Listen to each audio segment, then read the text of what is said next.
So you finish your site and you publish it to the web at your hosting provider, for instance, and then everything looks fine. You go to your site. Let's say this is online, localhost, webs test, and you have a welcome page.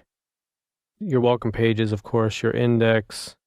So everything looks fine. Now, one problem is that, first of all, your site is on the internet and therefore available to everybody in the world. And as soon as it's online, hackers begin to hit it and look at various parts of your site for vulnerabilities. One vulnerability is, since many hosting providers allow browsing by default for the directories on your website, a hacker could, for instance, hack around and say, let's see, does he have anything like a download directory? No. Does he have like a data directory? Ah, look at this. He has a data directory. What do we have in here? A database, an SQLite database that we can download.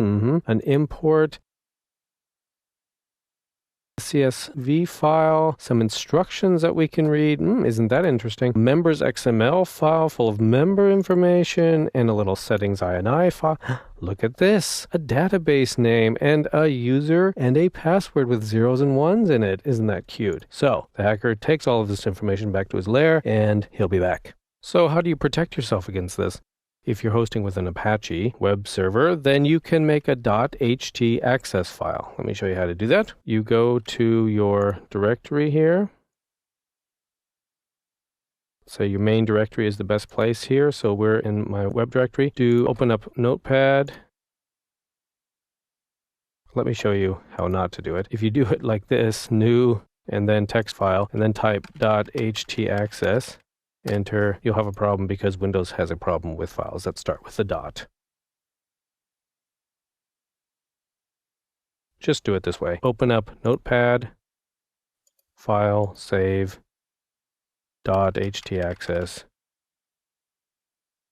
Don't forget to click here, All Files, otherwise it'll be called .htaccess.txt, which won't protect you at all. And then just click Save, and then it'll be fine.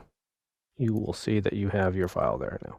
So what kind of magic incantation do you have to type in here to prevent people from browsing your folders? It is options, space, hyphen, indexes, save file. Be the hacker again, go back here and access forbidden. One word of caution with these HT access files, be sure that you type everything absolutely correctly. If you just have like an extra space in there or something, Apache reacts quite strongly. Let's reload the page. Server error, error 500 all over your site. Server error, just because of that little space. So just be pre-warned. Syntax is very important in these HT access files.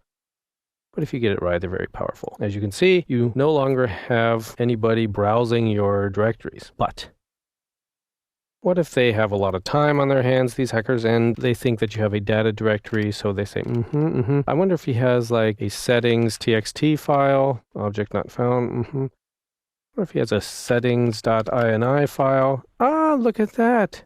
Even though I'm not allowed to browse the directory, I am allowed to read the files if I happen to guess their name. So maybe this isn't a gaping security hole, but it is a security hole nonetheless. How do we plug it? Well, we go back to our .ht access file, and we type in some more magic incantations. Be sure you get the syntax right. File match, files match,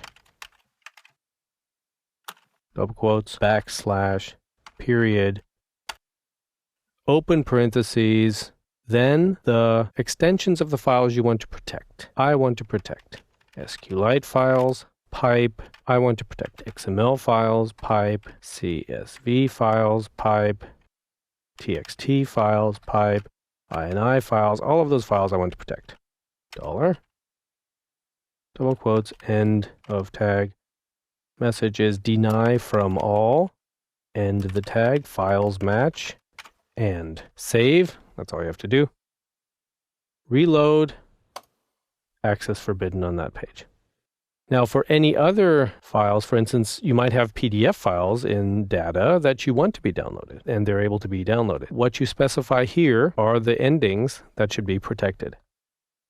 All files that end with .sqlite, .xml, .csv, .text, or .ini will not be able to be downloaded.